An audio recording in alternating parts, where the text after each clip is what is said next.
तुमच्यासाठी तिथं कायद्याने झगडेल, तिथं तुमचे हक्क घेऊन आणीन आणि नाही दिले तर हिसकावून मी पंडिताची लेक आहे, मी कायद्याचा अभ्यास केलाय, मी मला माझा हक्क माहितीये. जो म्हणताना माझा बाप कायदा पंडित आहे, अरे मग वाचा ना, कधी वाचणार शकणार? तीच त्या संविधानाची ताकद आहे, ते वाचाल तरच वाचाल. त्यामुळे ही जय संविधान जय भारत. इथं उपस्थित असलेल्या सर्वांना माझा सप्रेम जय भीम. सर्व बहुजन महापुरुषांना प्रथमतः त्रिवार अभिवादन. आता जसं तुम्हाला माहितीये, बारामतीची सार्वत्रिक निवडणूक सर्वत्र गाजलेली आहे, त्यामुळे इलेक्ट्रॉनिक मीडियावरती त्याचा खूप प्रचार चाललेला आहे. तशीच प्रचार आम्हीही करत होतो, तशाच पोस्ट आम्हीही टाकत होतो, इथली खरी परिस्थिती आम्हीही दाखवत होतो. अशा पोस्टवरती काही लोक असतील, ते लोक कमेंट करतात की तुम्ही इथं इलिगल इमिग्रंट्स आहात आणि तुम्हाला काय सर्व फुकट द्यायचं का? तुम्ही इथले इलिगल इमिग्रंट्स आहात का? इलिगल इमिग्रंट्स म्हणजे जे बाहेरून येऊन इथं बेकायदेशीर राहतात. तुम्ही इथं बाहेरून येऊन बेकायदेशीर राहताय का? इथल्या घरपट्ट्या भरता तुम्ही, इथल्या पाणीपट्ट्या भरता तुम्ही, इथले टॅक्स पेयर आहात तुम्ही, त्यामुळे फुकट नाही मागत आहे. आमचा हक्क आहे तो, आमचा हक्क आहे, आम्ही देतोय म्हणून मागतोय. तुम्हाला विकास काय फुकट नाही करायचा, आम्ही टॅक्स भरतोय, आम्ही पैसे भरतोय त्या बदल्यात. आता आमचा वचननामा तर तुम्ही सर्वांनीच वाचला असेल.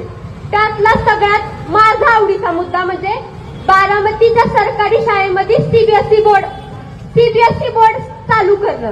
कारण की बाबासाहेबांनी तर आपल्याला काल मंत्रच दिलाय ना, शिका, संघटित व्हा आणि संघर्ष करा.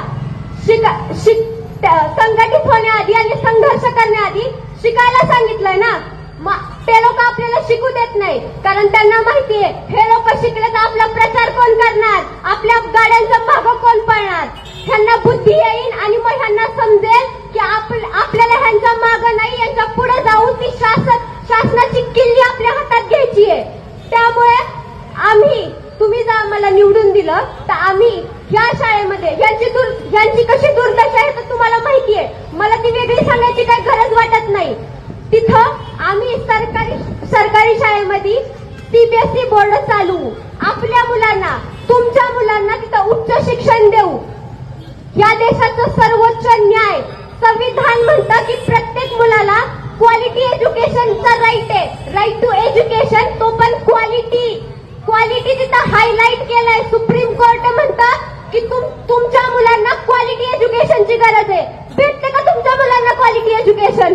तुम्हाला वाटतंय का नाही भेटत? विचारा ना मग प्रश्न, प्रस्थापितांना प्रश्न विचारा की आमची मुलं का चांगली शिकत नाहीयेत.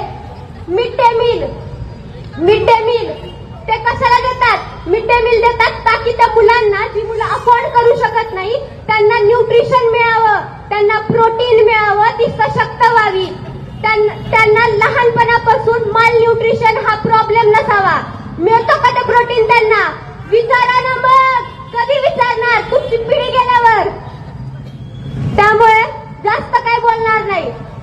जसं मी आधीही बोललोय, आम्ही याचा विश्वास ठेवतो की late your action speaks more than word. आम्ही आमचं कार्य दाखवून देऊ, आमचं कार्य बोलेल. इथं बसलेले सर्वजण सुशिक्षित आहेत, आमच्यापैकी बरेच लोक सुशिक्षित आहेत. मी स्वतः एक वकील आहे.